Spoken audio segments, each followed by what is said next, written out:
Any black people here? Black? Do we have any black people here? Any black people? Any? Not one black person in this whole. Is there a black human being? Is there? There we go. Thank you, miss. And I don't mean to say black. Like, I know it's politically correct time, so I'm sorry. How about our applause for this registered Democrat, everybody? Thank you, honey. And what is your name, miss? Cam? What a letdown. Well, I was expecting something a little more pizzazz, like a prescription drug, like, you know. Formaldehyde or something like that. It's like, oh, that's formaldehyde. Yeah, you don't know formaldehyde? And then how long have you guys been together here? Are you guys dating? Yes. Very nice. Black and white, interracial, very nice. You're obviously black, Cam.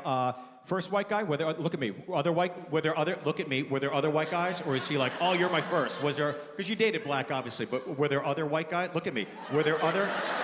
Sir, you look too. I know you're interested. Please look. Please look. I'll answer. I know you've been carrying this for a long time. Were there other white guys? Other? Yeah, there we go. How many? Tell me when to stop. What? Shit, should I take my shoe off? I mean, how many? Ever date Asian? Racist bitch.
Thank you, Cincinnati. How about it for Tyler Boone and the boys, everybody? Awesome work. Cincinnati, how we doing, everybody?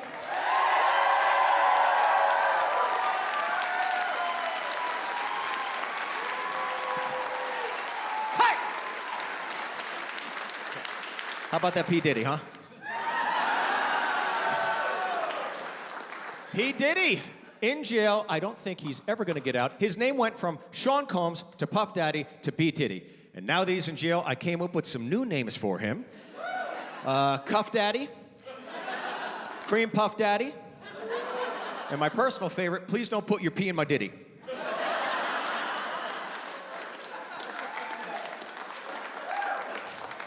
Anybody see the security camera footage from the hotel of P. Diddy?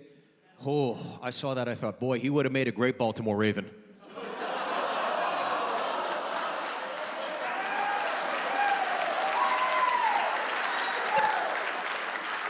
$784 dildos were seized from Diddy's home. $785 when Kanye showed up. 1,000 bottles of baby oil confiscated from Diddy's residences. I mean, can you imagine using a doorknob in that house? It's like, God damn, they're gonna fuck me. I gotta get the fuck out of here. All right. I'm just so glad we are past one of the most momentous election seasons we've ever had. I'll tell you what I'm sick of. All the election signs. Election signs everywhere. There's so many election signs in my neighborhood, I swear to God, I think I voted for my real estate agent. Yeah, we had an election between Kamala Harris and Donald J. Trump. Jay's ingenious.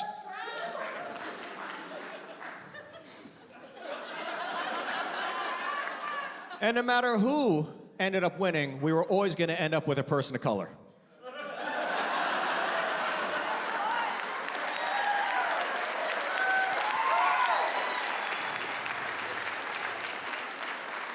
No matter what you think of Miss Kamala Harris, I have a lot of respect for her in this regard. First woman of Jamaican and Indian descent to be elected African American. Pretty cool. Pretty cool. She obviously lost the election, and the day she lost, she had a concession speech the very next day, and there was a young woman in her 20s, obviously super inspired. She tore her top off, was completely topless, and she wrote 5 things she loves about Kamala Harris. I read all 5. I'll tell you this, she made 2 good points.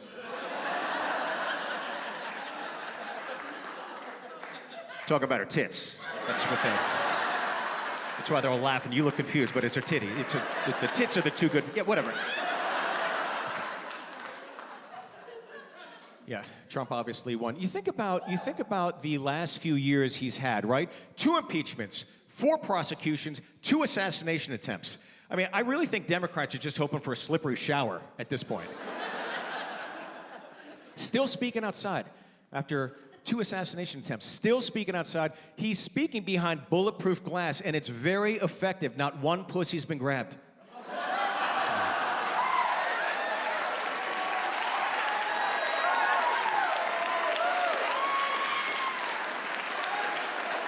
Okay. Okay. One of my favorite parts was during the first debate, the only debate between Trump and Harris, was when Donald Trump brought up cats and dogs of Springfield, Ohio. And we're here in Ohio. I'm sure you guys know the reality of Springfield, Ohio. Seemingly overnight, 20,000 Haitian immigrants dropped off. And here's the real, okay? Average of 8 to 12 car accidents a day. Rumors, cats, dogs, ducks being eaten. And I'll tell you right now, as an Asian, I'm so glad the heat is on somebody else for like 5 minutes. Woo! These damn Asians, like the Haitians. Yeah, the Haitians. But the reality is also the Haitians are getting EBT cards, government-issued EBT cards for their groceries. Unfortunately, they're using them at PetSmart.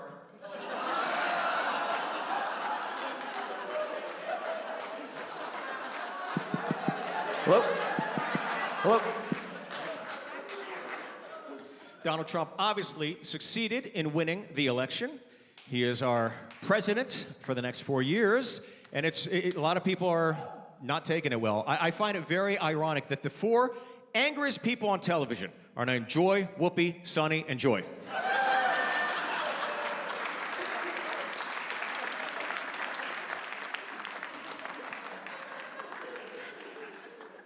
Everything's politicized, right? Even hurricane response. I don't know if you guys saw this, but there was a Democratic FEMA director that told FEMA operatives while dealing with hurricane victims, do not help anybody with a Trump sign in their yard. I guess they want Republicans to choose between Roe versus Wade.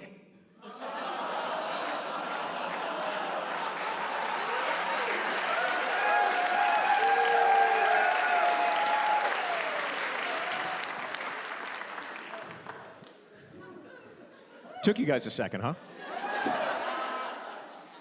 North Korea's Kim Jong-un always in the news. The AP reports Kim Jong-un has a pleasure squad, 25 virgins that sexually please him. Yes, that's what happens if you're the president of North Korea. If he lived here, he'd be the president of Nickelodeon.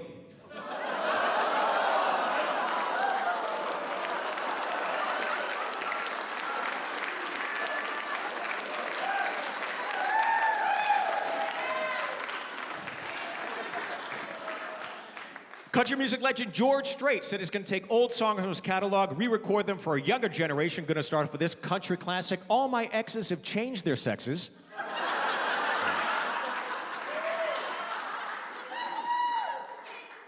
I don't know if anybody's done 23andMe. I recently did 23andMe. My mom's Korean, my dad's Irish, that's as much as I know. So I signed up for 23andMe. I found this out. I'm actually 1/16th Elizabeth Warren.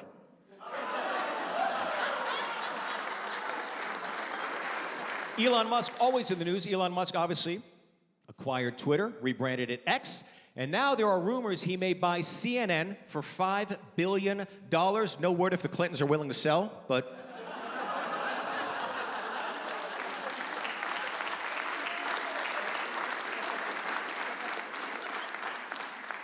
Well, Donald Trump obviously did win, and within 24 hours of his victory, Hamas came out and publicly said, we want peace. Hamas wants peace in Palestine, NYU, Columbia, Harvard.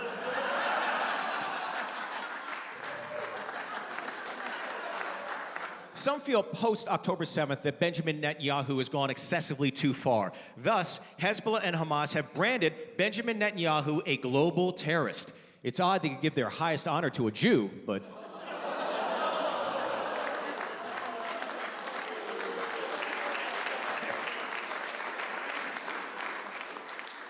I find it confusing, confounding, these niche protests, right? Trans for Palestine, queers for Palestine, gays for Palestine. It's like, you want to show that support? By all means, get on a plane, go to Palestine. Your pronouns will quickly be known as was, were.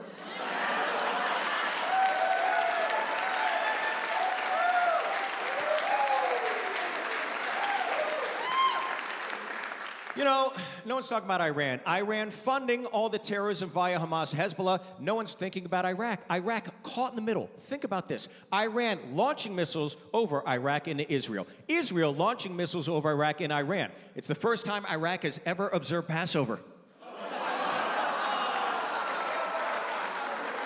The AP reports that over the last 10 years, the AP is the Associated Press, so the Associated Press reports that over the last decade, 10 years, upwards of 25 to 30 million illegal immigrants from Mexico and Latin countries have entered this country. Guys, 10 years, 30 million, whatever we're doing, it's not working. How are we still not competing for a World Cup?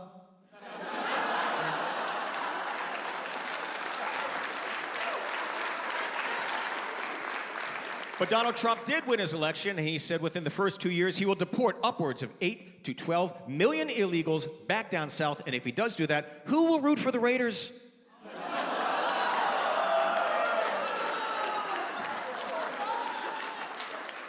I gotta tell you, I'm glad you guys like that joke, because the cleaning staff, they don't fucking like it.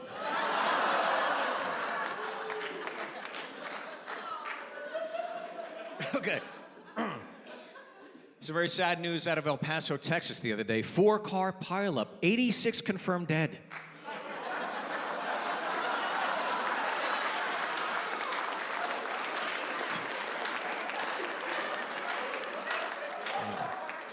If you learn anything from my show, it's this. If you see something, say something.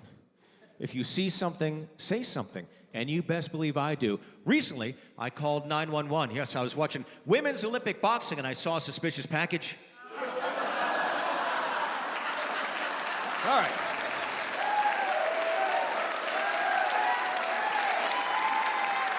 Thank you very much for coming out tonight.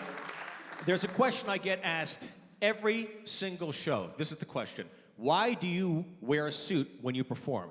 I thought I'd just address this at the top of this special. I wear a suit every performance because I know a majority, if not all of you, work very hard all week. This is your free time. This is your weekend. This is actually your show. This is not my show. This is a visual form of gratitude. This is me dressing up to say thank you very much for coming out tonight. So thank you for coming out tonight.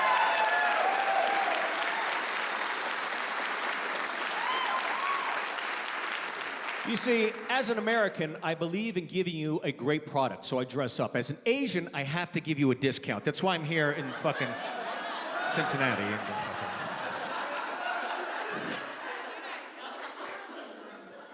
But honestly, I do dress up, and every time I put my suit on, it is a subconscious reminder, do not take this job for granted, Steve. Do not take being a comedian for granted, because about 4 to 5 years ago, I 100% took this job for granted. Touring nonstop, run into the ground, and then this happened. This happened to me. I was in Dallas, Texas at the Improv, and there was a young man named Tanner celebrating his 21st birthday on a Saturday with his mother. And I'm dumping on this kid for burning a Saturday with your mom on your 21st, but I make him the star of the show. He has a great time. The show ends. I go across the street. I'm going to go to a bar. I'm going to get blitzed.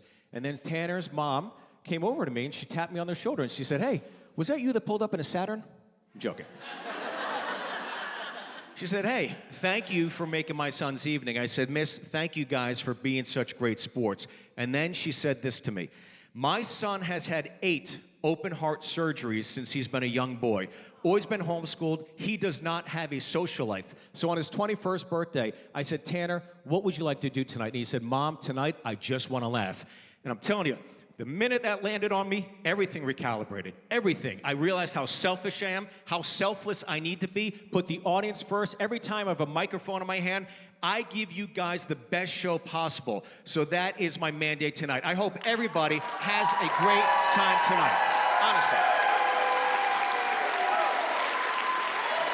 Thank you.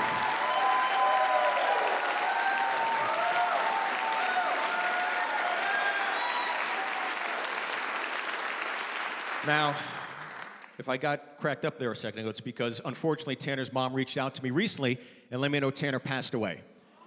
And another kick in the ass in the realities of life, do not take it for granted. Every show, give it your best. I'll also have you know, Tanner did not pass away. I just want to see your emotional investment in the show up top, and now that I saw it, I kind of wish he did die. I'll be honest with you. I do. We were off to the races. You should have seen your faces. I was retelling this story recently. There was a young woman in the back. She goes, "That's not funny." I said, "What?" She goes, "That's not funny. I'm a nurse. I deal with death every day, and that is not funny." I said, "Miss, much respect to your profession. Thank you for what you do. But you know who did think it was funny? Tanner, so shut the fuck up, lady." Now, don't be a victim for someone who's not a victim, right? I did get Tanner's permission to do that job, so yeah. But then again, had he died, I never would have needed it, so I wish, I mean, it's like, fuck, die already, god damn. I did ask him, look, he was homeschooled, so I don't even think he realized what I was asking him, to be honest with you. He's stupid.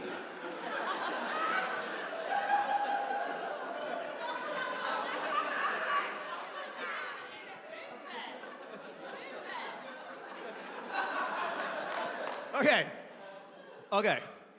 I want to, before I start here, I want to let everybody know the first 15 years of my career, I was simply one thing, a comedian. And the last 10 years, I'm MAGA, libtard, socialist, conservative, Republican, Democrat, asshole, moron. You got a small dick.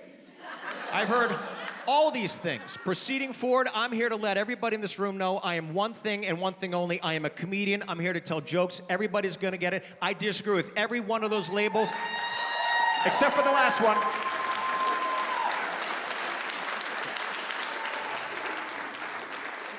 Well, our president, Donald Trump, is in office, and I'll tell you right now, there's a rhetoric that followed Donald Trump the last few years, and it really ramped up during election season. Donald Trump is a dictator.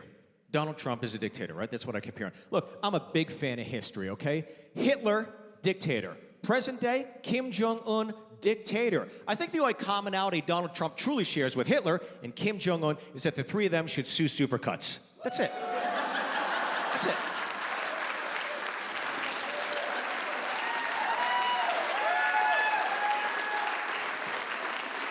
You see, a dictator to me is a very, very high bar. For example, a dictator will murder with no consequences. For example, Vladimir Putin murdered his political adversary, ran unopposed just a few months ago. Kim Jong-un murdered his own uncle to prevent a coup d'etat. Donald Trump is no Kim Jong-un. Donald Trump is no Vladimir Putin. In fact, Donald Trump is not even a Clinton.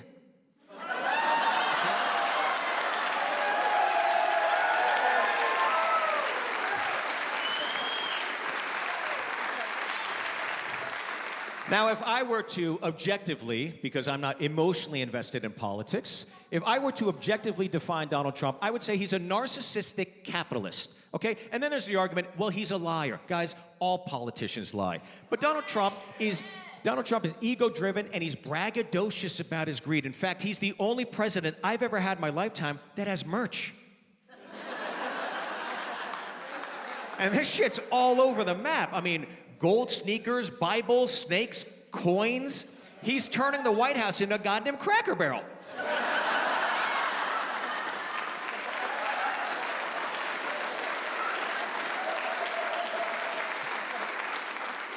Four prosecutions, 2 dissipated post-election. I have to ask you, as a public, do you honestly think Donald Trump is ever going to go to jail? No. Neither do I. It'd be way too much orange. Way too much orange. But if he did go to jail, watch out. I love jail. I love jail. It's a beautiful jail. It's a tremendous jail. It's a tremendous jail. And I love jail. I never thought I'd say it. I never thought I'd say it. But I'm saying it. I love you, jail. You've heard of Mar-a-Lago? This is Bar-a-Lago. I love Bar-a-Lago. Everybody loves Bar-a-Lago.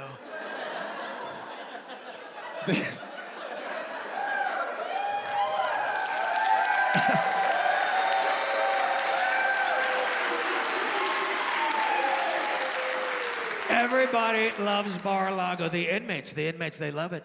They love it when their sentence is up. They go, I don't want to leave, I want to stay. I say, stay. I don't want you to leave. The prison guards, they tell me, I want to be an inmate. That's what they say to me. That's what they say to me. Now, here's what I did. It's very simple. Very simple, because I'm smart. I bought all the jails. I bought all the jails. They said, Donald, you can't buy the jails. I said, watch me. I bought them.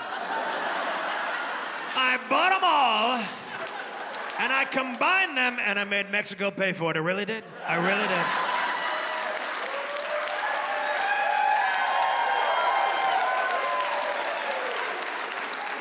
I said, you'll pay. They said, muchas gracias, and I grabbed him by the penis. Oh, you should have seen me. I grabbed that penis.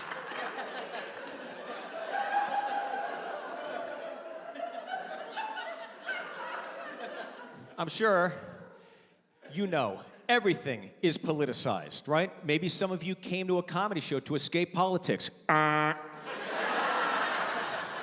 It's just constantly everywhere. Sports was an escape, right? And racism. Play the anthem. And it's like, God, can I get away from it? Talk about the weather. Ooh, it's a scorcher out. Climate change. God damn it. Everything is politicized. Even hate. Hate is politicized. BLM, right? That happened. We all saw that. And then what dovetailed BLM? What dovetailed BLM? Asian hate.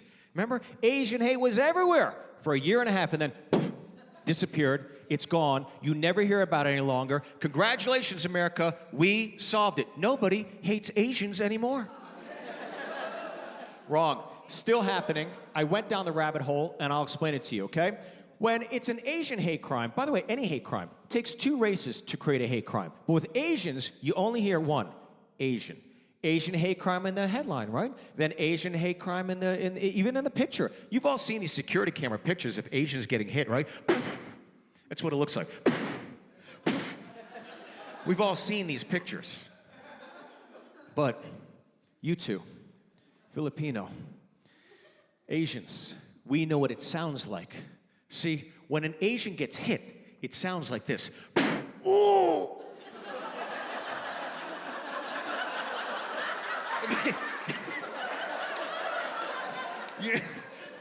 Ooh! See, Asians will get hit, they make that noise, and they instantly ask a question after. Ooh, how? Ooh, what? When? Ooh! So you now know what it looks like, now you know what it sounds like. But there's another race in the picture, right? And it ain't a white person, and it ain't a brown person. Ooh, black person. It's a black person. For some reason, we can't address it. So, here's the thing. It's still happening, Asian hate, okay? It is black people primarily beating Asians, Asians primarily Koreans. Koreans going into underserved communities, Oakland, San Francisco, Chicago, New York City, providing groceries and necessities for some communities of color, primarily black, okay? So, I'm just speaking as an ambassador on behalf of Koreans to black people everywhere. Where's the camera? Everywhere. Koreans and blacks have so much more in common than you would ever think, okay?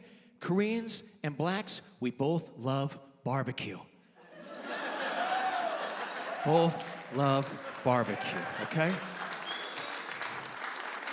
Korean barbecue comes with kimchi and bean sprouts. Black barbecue comes with grits and no tip, but we both love barbecue. Again, let's find the common ground. Koreans and blacks both split down the middle. Koreans split north, south, post-World War II. Blacks split Biggie, Tupac.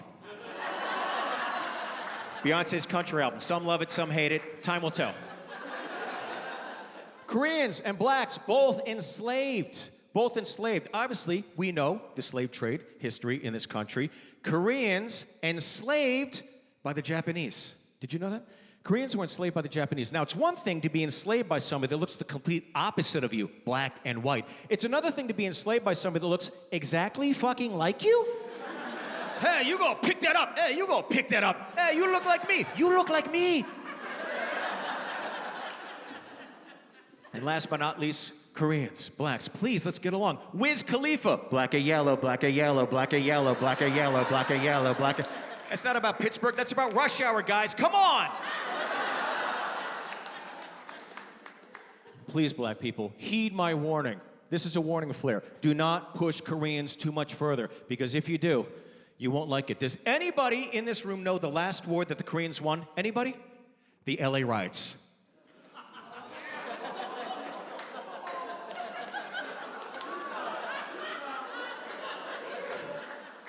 That's right, the rooftop Koreans, and you can read all about it in my new book called No More Mr. Rice Guy.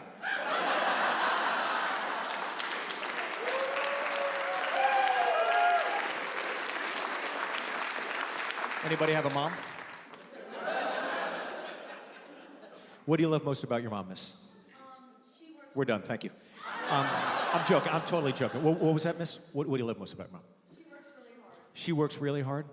That's wonderful. That's very sweet. And did she bestow that work ethic to you? You work very hard too? Where do you work? I have 3 jobs. Holy shit, are you kidding me? You work 3 jobs? Where's the first one? Well, I'm in grad school. Grad school? And then I work at an internship for Refugee resettlement services. Now we're done here.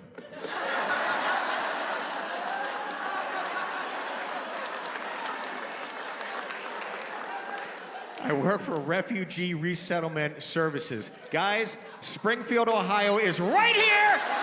It's right here! We're gonna build a wall. We're gonna build a beautiful wall. It's gonna be a tremendous, beautiful wall.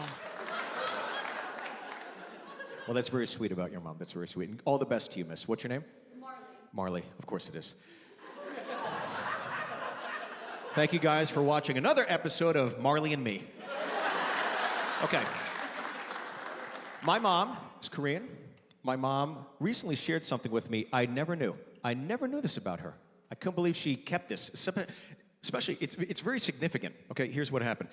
My parents were visiting us. My wife and I are going to have a date night. They're going to watch the kids. The grandparents are going to watch the kids. And so my wife and I are going to see a movie.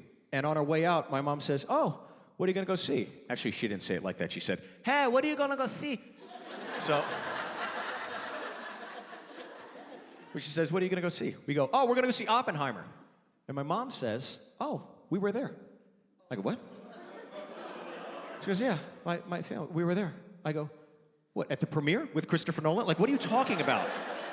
She goes, "I was there." Obviously, she was a baby at the time, and she starts to unpack this. So my mother was in Hiroshima when the bomb dropped, okay? This is what happened. My grandfather, thank God, had the wherewithal as the U.S. military flies over Hiroshima and Nagasaki. And again, my family was over there because of slavery. So leaflets poured down. My grandfather picked up the leaflet. He saw "Get out of Dodge." He gathered the family with other community members. They hiked up into the hills of Hiroshima, and they hid in a cave in a mountain. They heard the bomb blast. 4 to 5 days later, they come out and see an absolutely devastated Hiroshima, gone. And as my mom is telling me this, for the very first time in my life, receiving this information, I'm thinking, you know, the trailer's starting about 15 minutes here, and it is opening weekend. I mean, it's a big line. Barbieheimer, it's like, come on, wrap it up. I mean, the movie's 3 hours and 20 minutes. Your story is longer, so put some Hans Zimmer, like, backing music to this, and I'll be entranced. But come on, lady, goddamn, wrap it up. Take a hint. But that says a lot about being Korean. That says a lot about being Asian. That says a lot about that generation. Something affected you, an affliction. You harbored it, and guess what you did? You got the fuck on with your life. You didn't bring it up. She didn't write a book. She's not on the Today Show. right? Now, whatever your whatever your burden is, you gotta announce it to everybody on social media, right? I'm at this coffee shop, and this asshole misgendered me. Shut the fuck up. God damn.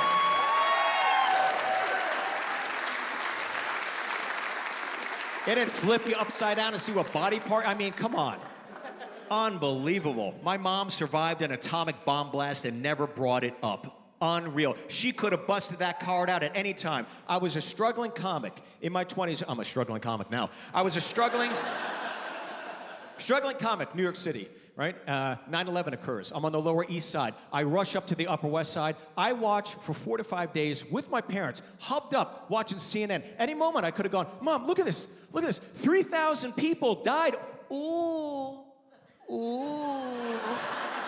Only 3,000? I thought 200,000. Bye-bye. Oh my God, Mom, look at this. They shot Trump. He looks right. They shot him. They clipped his ear. His ear is bleed. Oh, his ear bleed? His ear have a boo-boo? Oh, that blood? My blood? My blood? Plutonium, uranium.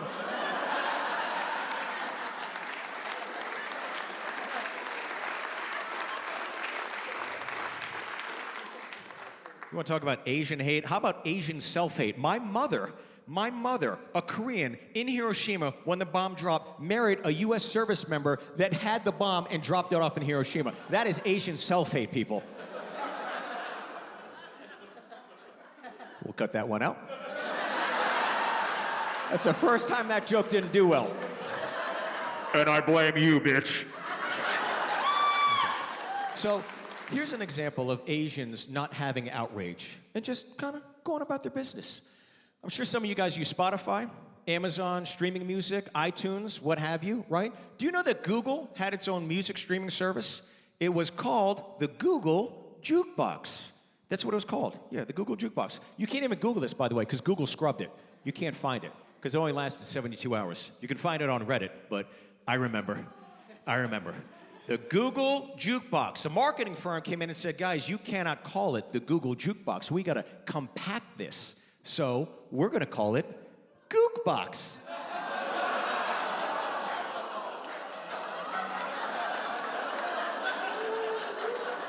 Gookbox.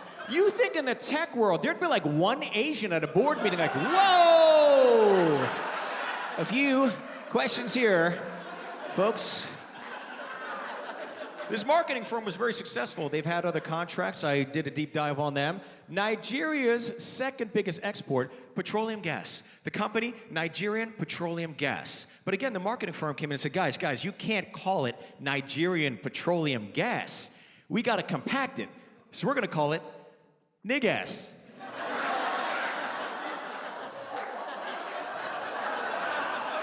You want to get there? Get there fast with Niggas. From the folks that brought you Gookbox and Spick and Span.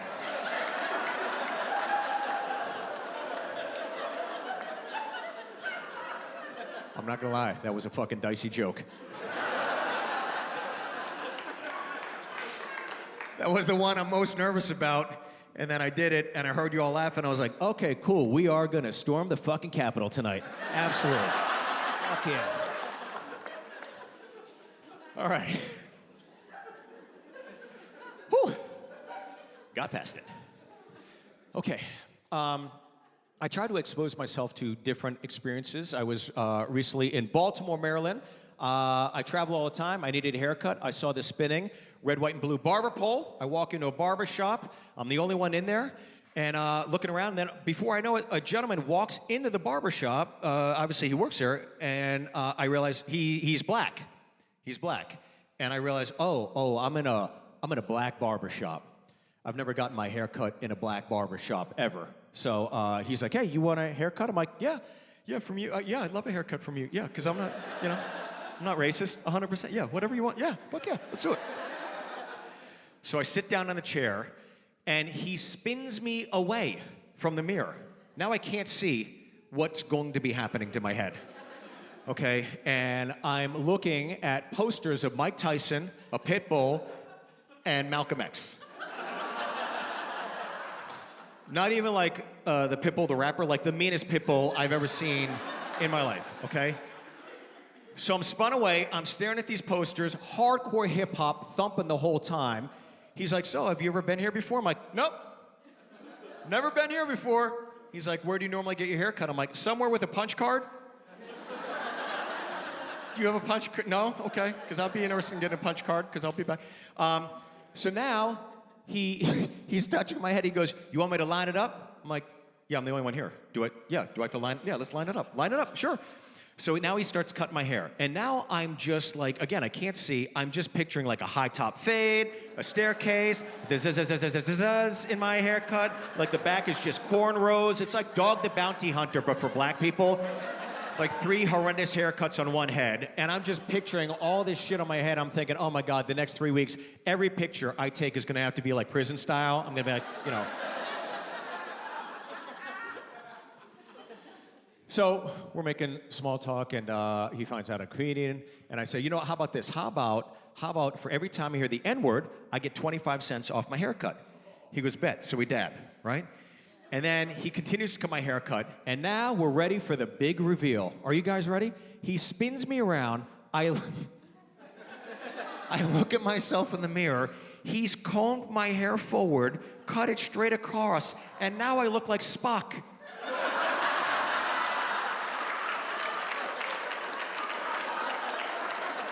Now I'm not doing that. Now I'm gonna be like this for 3 weeks. He's like, you like it? I'm like, yeah, I can't wait to go to Comic-Con. I mean, what did you do? So I go to settle up looking like a Vulcan, like beam me the fuck out of here. And I go to pay, he's like, that'll be $45. I go, actually, I was keeping track of the N-words. You owe me $63.53, sir. I was driving recently, I got pulled over by the cops. My wife and I are going to the airport, 4 in the morning. There's nobody out. Nobody out, okay? So I kind of slow roll up to the stop sign. Nobody's coming. I just go into the street. Boop, boop, boop, boop, boop. Get pulled over by the cops. Unbelievable. So I get pulled over by the cops, and I roll down the window. This is how the cop starts the conversation. This is his first question, okay? Do laws not apply to you? I go, what? He goes, do laws not apply to you? And I look at him, I go, well, of course they do. And I turn to my wife, I go, if they didn't, I'd still be fucking driving.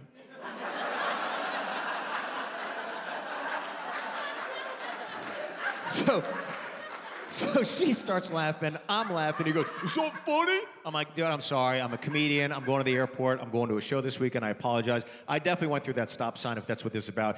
And then he has a conversation with, don't blow the stop sign, you know, even though nobody's out, you gotta do it. I'm like, okay, I get it. So I got a warning. This is where Cam and I are different. So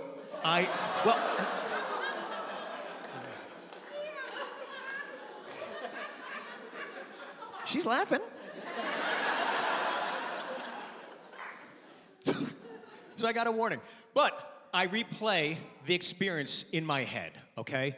And I'm just thinking, you're a police officer. You are in a position of authority. You set the tone for the conversation. And you're gonna come out of the gates hot with, do laws not apply to you? It's like, come on, man, give me the greatest hits, right? Do you know why I pulled you over? Ooh. I pulled you over because you blew a stop sign. We're getting right to it. But to come out of the gates like an asshole, right? Do laws not apply to you? Of course they do. My last name is Byrne, not Biden.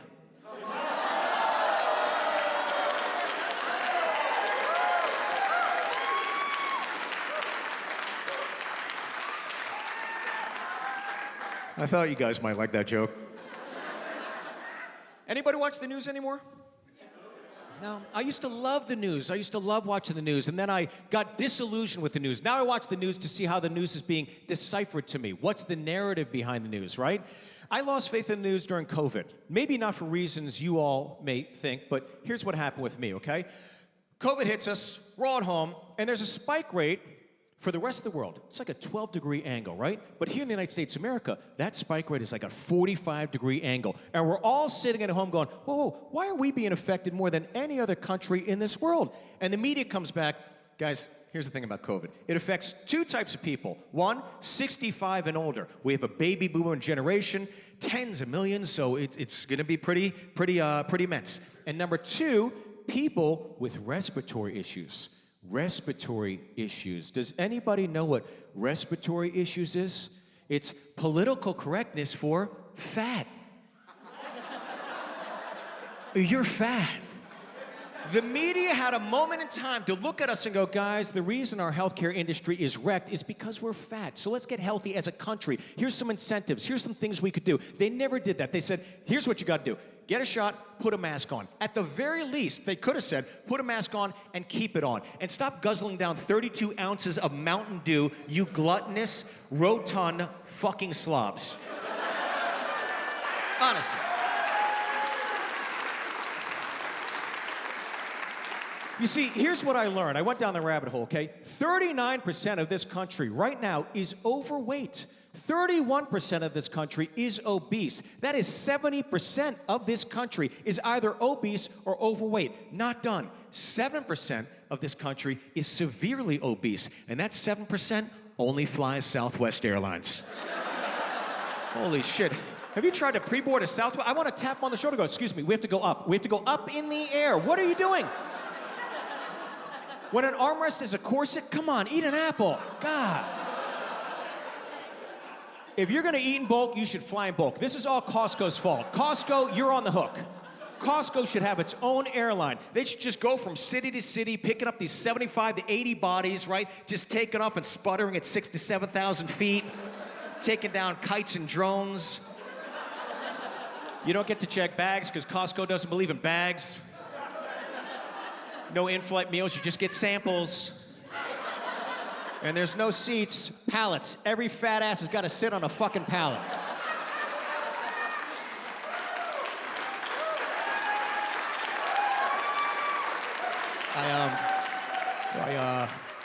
I was, oh fuck. She just cast a spell. I was doing a show the other night. There's a group of guys to my right drinking buckets of beer. I love the sound of carbonation being released from a beer. Psst, fun, psst, football, the weekend. Psst, I love that sound. To my left, two gay guys on a date. One drinking a skinny White Claw can. Have you ever heard a White Claw get cracked open? Listen, sounds very different. Sounds like this. Ah.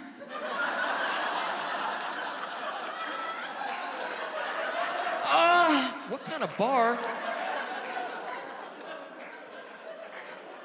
Now, behind every joke, there's a reason, there's an inspiration you may do that joke. Here's the reason behind that joke, okay? My son is 8 years old. His name is Kent. He comes home from school one day. He runs to the PlayStation to play some Fortnite. I go, Kent, hey, how was school today? He turns around, he looks at me. This is his response. He goes,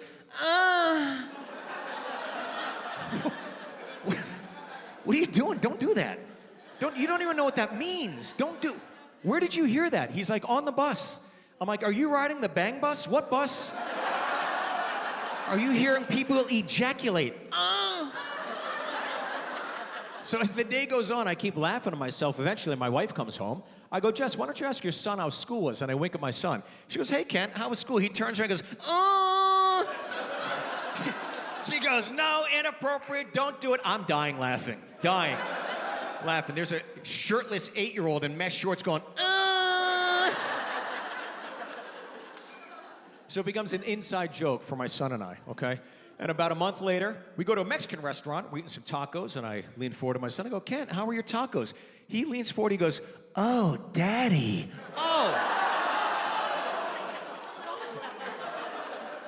No, what are you doing? If you want child protection services here, continue, but please don't. Don't do that. Besides, we're in a Mexican restaurant. It's, ay, papi.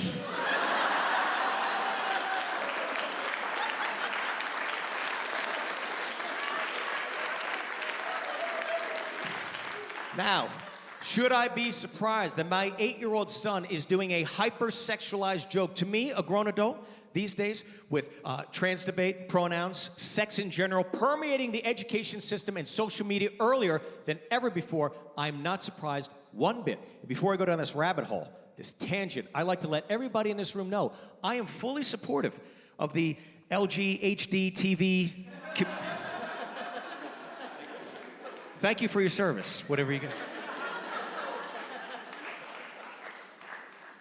It's actually LGBTQIA+. Plus means there's more to be discovered. When I was in college, it was LGBTQ. That was it. And now, It's all that. 330 million people live in this country are represented by 3 simple letters, USA. But of those 330 million, 2% of the population is represented by LGBTQIA+. Guys, calm it the fuck down, okay? I don't think that community is ever going to be happy until everybody's shoving alphabets and Lucky Charms up their assholes like anal beads. Pull them out! Pull them out!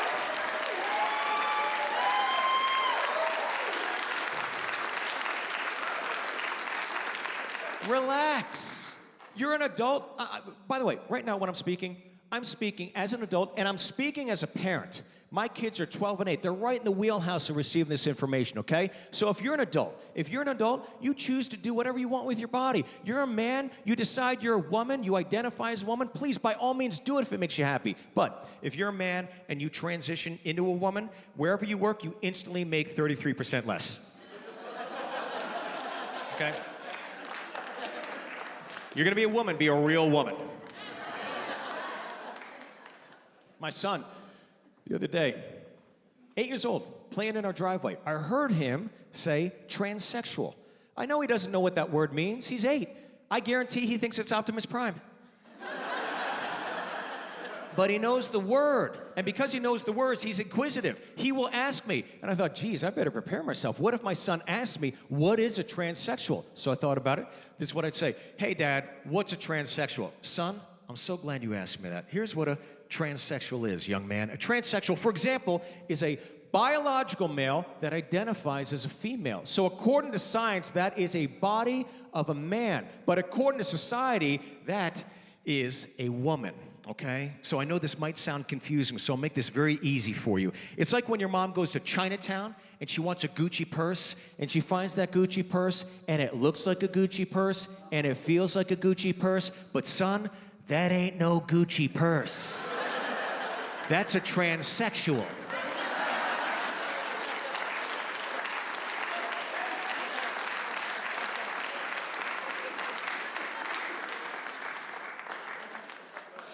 Okay. Once again, I'm speaking as an adult, and I'm speaking as a parent. If you're an adult, do whatever you want.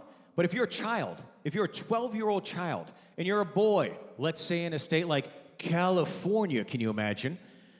And you decide, I don't want to be a boy anymore. I want to be a girl. Relax. Relax. You're 12.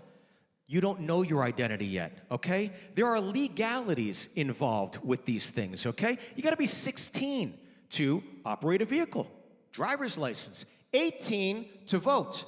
You gotta be 21 to buy alcohol. Legally, it's saying you're mature enough to do these things. So, tone it down, okay? Let me tell you something. When I was 12, I swear to God, my identity, I'm gonna be a ninja. I'm gonna be a ninja. I trained in the woods. Self-taught. A whole summer, I'm gonna be a ninja. And that didn't work out. 14, I'm going to Mars. I'm gonna be an astronaut. And then I was like, oh, you gotta know science and shit. Fuck. That's not gonna work out. 16, I'm gonna play in the National Hockey League. Yes, a Korean playing professional hockey. So to a 12-year-old, that thinks, you know, I'm a boy, I know I'm a girl. Let me tell you something. When I was 12, I was gonna be a ninja. 14, astronaut. 16, National Hockey League. Here's the reality, kids, okay? I'm 50 years old telling racially insensitive jokes in a goddamn theater in Cincinnati, Ohio, okay?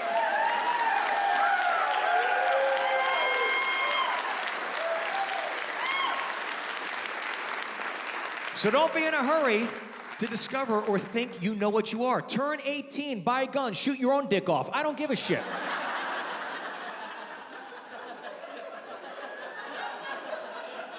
But just wait. Damn. Comedy works in analogies. We find a subject matter. Sometimes it's taboo, such as trans debate, sexual identity, etc., etc. And we make it analogous, thus bridging in levity to make humor, jokes about these things that maybe divide us. So when it comes to trans debate, sexual identity, all this stuff, and children, once again, children, here's my analogy. Michael Jackson. Michael Jackson is my analogy. Now, the minute I say Michael Jackson, in a room full of adults, we all understand complicated legacy, but an iconic pop artist, in fact, one of the best to ever do it. Thus, the king of pop. That's what we know, right? My children know Michael Jackson as the king of pop. And as long as they're kids, that's all I want them to know him as long as they're children. I'm not gonna scare the shit out of them. You know, his face is scary enough. Being a kid is difficult these days. Phones, social media, please, if you're a child, until you leave a curly hair on a bar of soap, ride it the fuck out. Ride it out. Be a kid.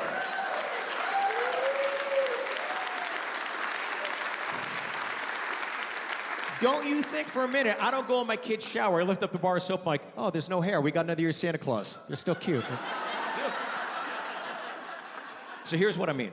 Here's what I mean when I say Michael Jackson, okay? Every time my kids get in the back seat of my car, this is what I hear from the back seat. Hey, Dad, can we hear Michael Jackson? And my response the first few times was, yeah, you guys want to hear Michael Jackson? They're like, yeah, what's wrong with Michael Jackson? I'm like, nothing's wrong. My son's like, you know, Michael Jackson had an amusement park and a Ferris wheel in his backyard? I'm like, oh, I know that, son. We all know that, son. But my daughter, again, 12, picking up on it. She's keen. She knows something's off with Michael Jackson. And I know this next year or two, she will pull me aside. Hey, Dad, I think I'm old enough. Can you tell me about Michael Jackson? You're right, young lady. I'll tell you about Michael Jackson. Yeah, sure. Michael Jackson is a man that didn't stop till he got enough. You know, he died a smooth criminal because he never took time to look at the man in the mirror and make that change. That's it. That's all you need to know about MJ. So I want you to get out there and have some fun. Dad, will you stop beating around the bush? Just tell me about Michael Jackson. Fine, young lady, I will tell you about Michael Jackson, but it's bad. It is bad. It's not human nature to want to be starting something with a pretty young thing and then beat it.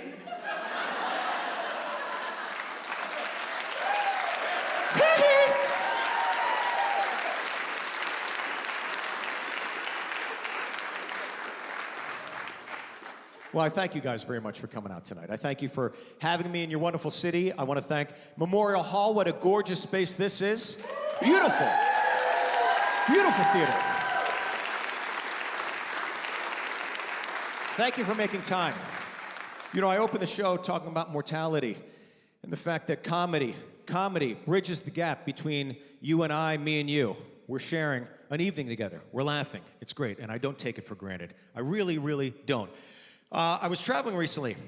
I was reading this newspaper. There's an old man on the cover fishing, and the headline said he died doing what he loves.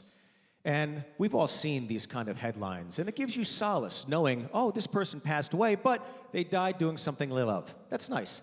And then I got on my flight, and the more I thought about it, I thought, boy, it's kind of the worst time to die. Die doing something you love. You love it. You've waited all day, all month, all year to do that one thing you love. And then the Grim Reaper shows up. It's your time. Fuck! Not now. I love this. Here's the thing, okay? As soon as the show's over, I'm gonna go order pizza. I'm gonna go to my room, order the pizza. I lift up that box. I watch the steam rise. I fold the slice. I take that first bite, right? Salt, sweet. And if the Grim Reaper shows up at that moment, psst, it's your time. It's like, come on, man. I got pizza. You want a slice? I love pizza. Have a slice. Have a slice. Come on. He's like, no, we gotta go. It's, I love pizza. I'd be dead. I'd be in heaven looking down. My family in the hotel room. I'm like, the pizza's getting cold, guys. Come on. It's cold. Don't die doing something you love. No. Die doing something you hate.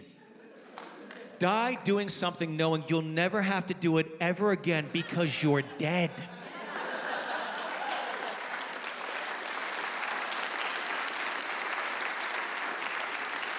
Let me tell you something.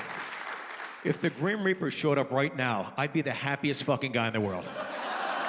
Thank you guys very much.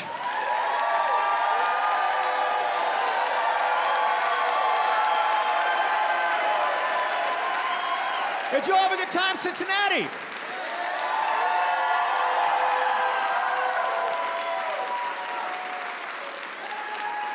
Now, you may not know this, but there was a gentleman I mentioned at the beginning of the show. His name is Tanner, and a A friendship has formed over the years since that one momentous show. And Tanner, I'm so glad you're here. How about our applause to Tanner, everybody?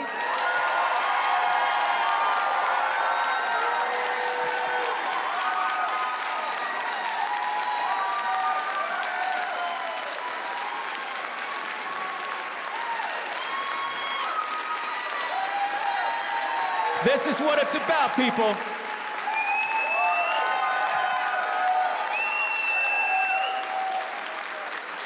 Tanner, just want to say something real quick to everybody. Tanner, the floor is yours, my friend. Hi, everybody. Give it up for Steve Byrne.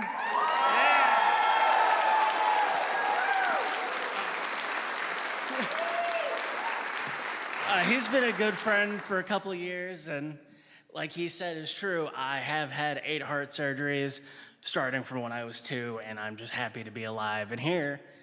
And I'm not gonna lie to you, man. After seeing this new hour, I kind of wish I did die.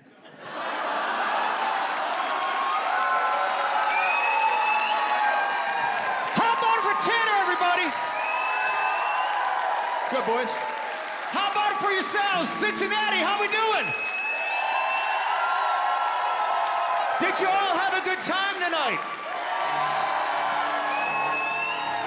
Thank you so much. Good night, everybody. Take care of yourselves. Love you, Cincinnati.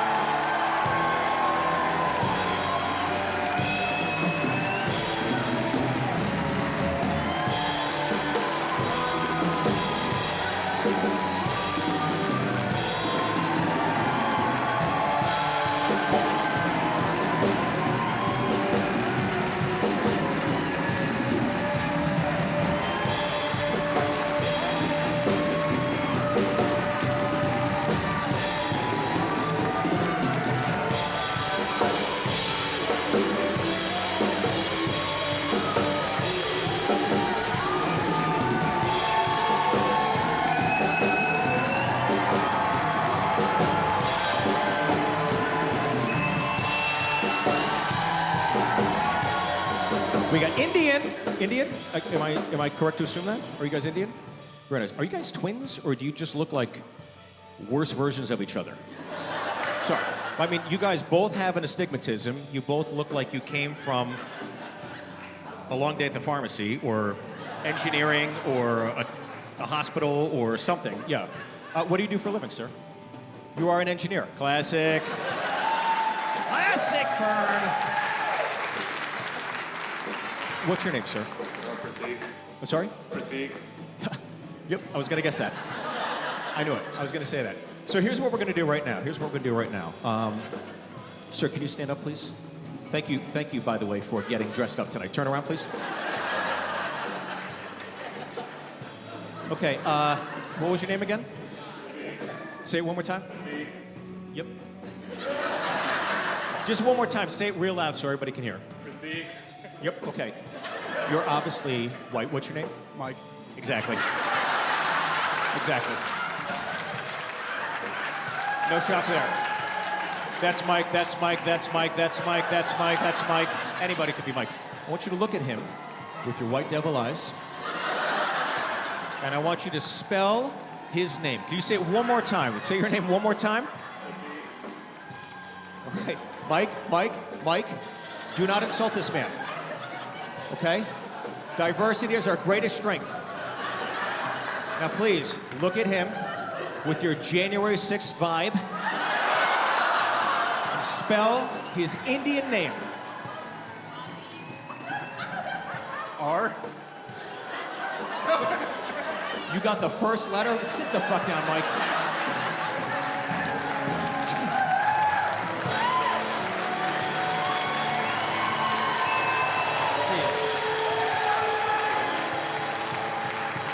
That's why we keep losing the goddamn spelling bees to you guys. I mean, you can't even get one letter.